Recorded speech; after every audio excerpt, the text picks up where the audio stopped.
Hello guys, welcome to the channel Priya Sinha lifestyle. कैसे हो आप सब? होप आप सब अच्छे होंगे। मैं भी बहुत बढ़िया हूँ। और त्योहारों के बाद सीधी छलांग मारी है रूटीन व्लॉग के लिए। ये शाम का टाइम है और मैं ऑफिस से आ रही हूँ वापस। वैसे तो सबके लिए एक टास्क होता है फेस्टिवल से निकलकर अपने रूटीन काम पर लगना। मेरे लिए भी कुछ ऐसा ही है। मेरे को भी एक टास्क जैसा लग रहा है। 10 दिन हफ्ता जाएगा, मुझे ऐसा लगता है, अपने रूटीन में फॉलो अप करना या उस मूड और एनर्जी लेवल्स के साथ वापस आने में। अभी अभी त्योहार खत्म हुए हैं और वापस से अपने उसी रूटीन में आने में थोड़ा टाइम लग रहा है। इतनी जल्दी वो एनर्जी लेवल्स नहीं है, वो मूड नहीं है अभी। और बैक टू बैक इतनी सारी चीज़ें मेरे साथ हो रही हैं कि मेरा माइंड जो स्ट्रेस में अभी भी चल ही रहा है। बहुत सारी ऐसी चीज़ें अभी भी स्टिल हो रही है। लेकिन चलिए, रूटीन पे तो लौटना पड़ेगा। फिजिकली तो हम रूटीन पे लौट ही जाते हैं, लेकिन मुझे लगता है कि फिजिकली ही लौट रहे हैं बस। अभी वो मूड और एनर्जी हमारा साथ नहीं दे रही है। चलिए, बाकी रूटीन काम तो करना ही है। घर पहुंचती हूँ और फिर मिलती हूँ। Guys, welcome back, good evening. बस अभी आई हूँ ऑफिस से और टाइम बता देती हूँ। तो अभी बज रहे हैं 6:30। चलिए, थोड़ा सुस्ता लूँ 5-10 मिनट और फिर लगते हैं अपने रूटीन काम पे। पता है, वैसे अच्छा होता है, कहते हैं शुभ मानी जाती है घर में काली चींटियों का आना। हम यहाँ पे काली चींटी से परेशान हैं, आपको शुभ लग रहा है। चलो सो गाइज, वेलकम बैक। कैसे हो आप सब? Welcome to the channel Priya Sinha lifestyle. आजकल वेलकम नहीं कर पाती हूँ, बट यस, अभी लाइटिंग्स हमारी उतारी नहीं है हमने, लगी हुई है। उतारेंगे संडे को, बिकॉज ये उतारना भी आसान नहीं है, लगाना भी आसान नहीं था। 3-4 घंटे 5 घंटे लगे थे लगाने में, अब उतारना भी आसान नहीं है। तो बस उतारेंगे, क्योंकि दिव्या का है एग्ज़ाम आ गए हैं। एग्ज़ाम आ नहीं रहे हैं, चल रहे हैं। एग्ज़ाम नहीं, पीटी यूनिट टेस्ट, तो पीरियोडिक टेस्ट चल रहे हैं। तो कल एक हो चुका कल, और अब एक कल की छुट्टी है, परसों एक एग्जाम है मैथ्स का, तो उसकी प्रिपरेशन करानी है। कल तो छुट्टी है, बल्ले बल्ले शाबाश शाबाश, लेकिन मेरी छुट्टी नहीं है। तो निकालो अपनी मैथ्स की बुक और कॉपी, जो प्रैक्टिस करवाई है मैम ने वो दिखाओ, एंड फिर चलते हैं किचन में कुछ बनाने के लिए। तो पहले दिव्या को कुछ काम दे देती हूँ, पढ़ाने का, पढ़ने का, अभी 2 घंटे लग के बनना पड़ेगा, और उसके बाद मैं करूँगी। हेलो, ये रोटी सेक रही हैं। तो गाइस, दीपक जी आ गए हैं। आज खाने में बना है अंडे की भुर्जी। अंडी की भुर्जी। थोड़ा लिटिल खाना सारा पड़ा हुआ था, तो डिनर में सिर्फ एग भुर्जी बनाई। फिर कि को खाना दे देते हैं, सबको खाना खिला देते हैं, फिर मिलते हैं। Hey guys, welcome back. So right now आज नेक्स्ट डे है और मैंने ली है छुट्टी because of due to heavy pollution outside ना। बहुत ज़्यादा दिक्कत हो रही है ब्रीथिंग में, एंड जो एस्थमा या साइनस के लोग हैं वो इस बात से रिलेट कर पाएंगे। इस टाइम बहुत ज़्यादा प्रॉब्लम हो रही है। मैंने बहुत सारे लोगों को सुना भी है। बहुत लोग ऐसे हैं जो घर पे ऑक्सीजन की मशीन यूज़ कर रहे हैं या फिर हॉस्पिटलाइज हो गए हैं इस टाइम पे। ये होता ही है, दिवाली के बाद के जो दिन आते हैं ना, इस टाइम पे दिल्ली की हालत बहुत बुरी होती है, पॉल्यूशन बहुत ज़्यादा बढ़ जाता है। और मेरे को भी इसी वजह से, थोड़ी पॉल्यूशन की वजह से ही ब्रीथिंग में इश्यूज आ रहे हैं, बट फिर भी मैं कंटिन्यू ऑफिस कर रही हूँ। बट मुझे जब कल से लगा, मैंने ना एक और चीज़ है जो आपके साथ शेयर करनी है, वो भी बताऊँगी। तो पहले मैं बता देती हूँ, बस इसीलिए मैंने आज छुट्टी ली, मैंने रेस्ट लिया घर पे, एंड मैं बना रही हूँ बेसन का चीला इन लंच। तो वही तैयारी कर रही थी, मैंने कहा आपके साथ भी शेयर करूँ। बेसन का चीला आज बना रही हूँ मैं अपने लिए और मम्मी के लिए। दिव्या को तो ज़्यादा पसंद नहीं है ये सब, तो वो तो दोपहर में लंच में दाल चावल खाएगी। तो that's it guys, let's make it first and फिर करते हैं बहुत सारी बातें। चलिए जी, चीला बना लेते हैं। तो चीला बनाने के लिए सबसे पहले मैंने अपना नॉन स्टिक वाला बर्तन, ऐसी कढ़ाई है वैसे तो ये, पर मैं इसी में बनाऊंगी, इसको गर्म कर लिया है और इसको हल्का सा ग्रीस कर दिया है। वैसे थोड़ा ऑयल ज़्यादा भी रख सकते हो, ये मैं अपने लिए नहीं, पहला चीला मैं मम्मी के लिए बना रही हूँ, तो आप चाहो तो थोड़ा सा और ज़्यादा ऑयल भी ले सकते हो। फिलहाल मैंने इसमें 2 कलछी डाली है बेसन के चीले के लिए, और इसको राउंड राउंड करते हुए एक शेप दे दिया है। अब इसको कोशिश करेंगे कि एक साइड से अच्छे से पक जाए और तभी हम इसको पलटें। अगर हम ऐसी नहीं सीखेगा और कच्चे में पलटेंगे तो ये टूट जाएंगे।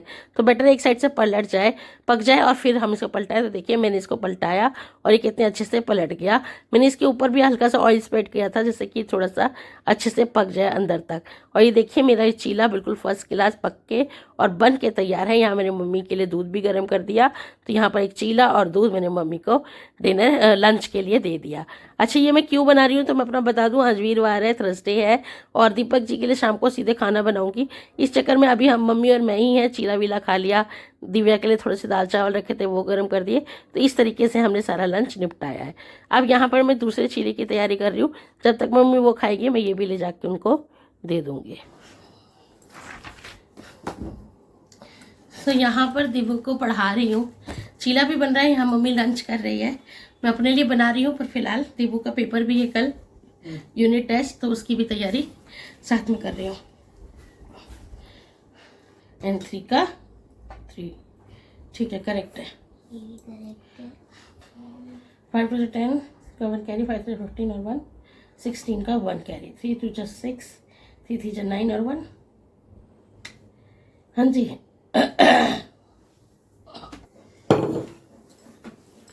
हाय guys, so this is my besan का चीला एंड बढ़िया बढ़िया से चीला चलो खाते हैं। दही वगैरह खानी नहीं है तो ले नहीं सकते, एंड और कुछ मैं ले नहीं रही हूँ तो खाली चीला। अचार उचार नहीं खाना है तो चीला खा लो।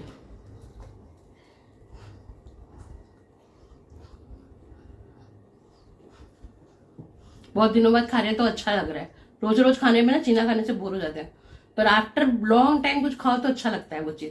तो आज बहुत अच्छा लग रहा है। Hi guys, welcome back. So finally दोपहर का टाइम है और फ्रेश व्लॉग जाएगा अभी थोड़ी देर में। विद इन 2 आवर्स आपके पास व्लॉग आ जाएगा। अभी बज रहे हैं 2:20 हो रहे हैं। और मेरी पूरी कोशिश है कि 2 घंटे में ये व्लॉग आपके पास आ जाए। एडिटिंग भी करनी है। रेस्ट के नाम पर रेस्ट बहुत कम ही करती हूँ मैं। अब मेरे को रेस्ट सबसे ज़्यादा बाहर निकलने से बचना था, इसलिए मैंने आज की लीव ली। एंड बहुत सारे लोग तो बस यही है। मेरी एक सब्सक्राइबर है एवियन, मुझसे डेली पूछ रहे हैं आज व्लॉग आएगा। पर व्लॉग में 1-1 2 दिन छोड़ के डाल रही हूँ। गाइस रूटीन में आने की कोशिश कर रही हूँ पर रूटीन में नहीं पहुँच रही हूँ। बस रूटीन में आने के लिए ना बड़ा टाइम लग रहा है। एंड आई थिंक ये वाला जो वीक है ना वो ऐसे ही जाएगा।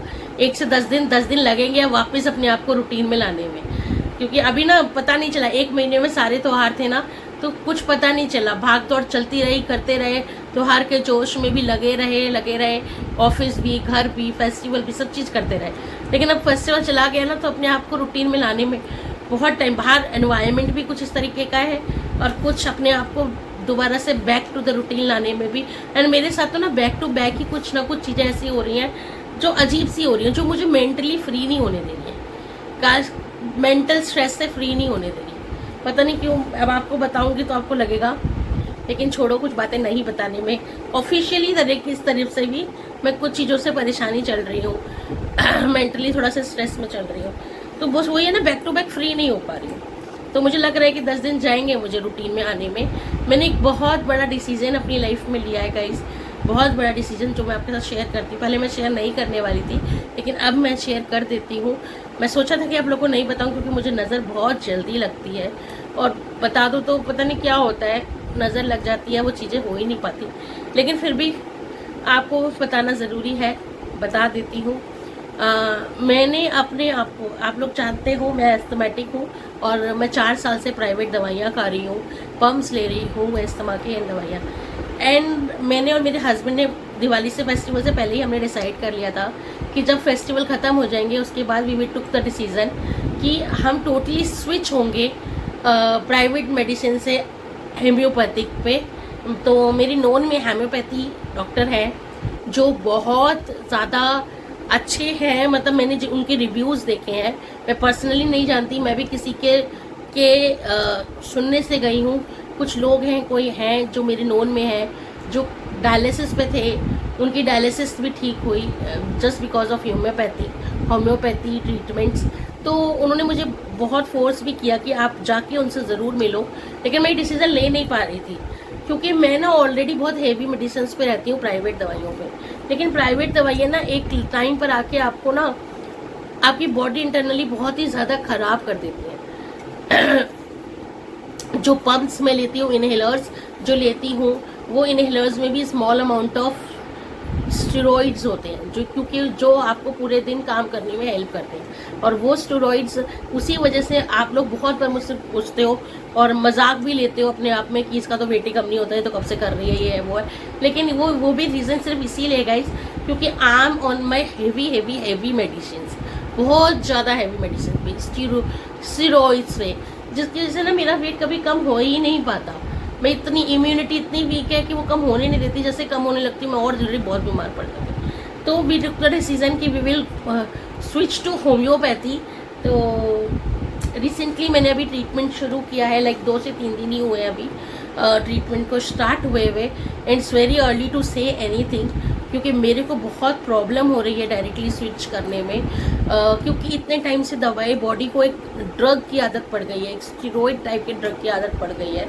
वो पम्प्स मुझे बहुत रिलीफ, मेरे इनहेलर्स मुझे हमेशा बहुत रिलीफ देते हैं और उन इनहेलर्स की वजह से ही मैं अपना पूरा दिन अच्छे से चला पाती हूँ। अब 2-3 दिन से मैं इनहेलर्स को बहुत ही एकदम से कम कर दिया मैंने, लेकिन क्या हुआ कि उसकी वजह से मेरी तबीयत बहुत ख़राब हो गई एंड उसके लिए मुझे उनसे बात करनी पड़ेगी कि आप धीरे धीरे करके कम करिए, एक साथ कम मत करिए। इस वजह से ये प्रॉब्लम्स मेरे ख्याल से मुझे आ रही है। मैं आपको बताऊं कि मैं एकदम से बहुत सडनली एनर्जी लेस हो गई, बिल्कुल ऑक्सीजन की कमी मेरे अंदर लग रही है। दो कि मैंने ऑक्सीजन लेवल चेक नहीं किया, अगर मैं चेक करूँगी तो मैं बहुत ज़्यादा मेरे ऑक्सीजन लेवल्स बहुत कम हो रहे हैं।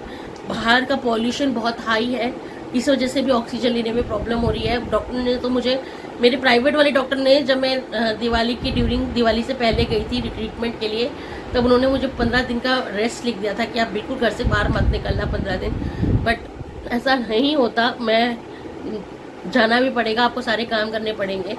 तो मैंने आज छुट्टी ली क्योंकि आज जब बिल्कुल ही मुझे लगा कि ऐसा ना हो कि मैं अपने चक्कर में हॉस्पिटलाइज्ड हो जाऊँ, मैंने छुट्टी ली, रिलैक्स किया एंड एक बहुत बड़ा डिसीजन लिया अपने आप को टोटली स्विच करने का होम्योपैथी। अब मुझे नहीं पता इसका रिजल्ट क्या होगा।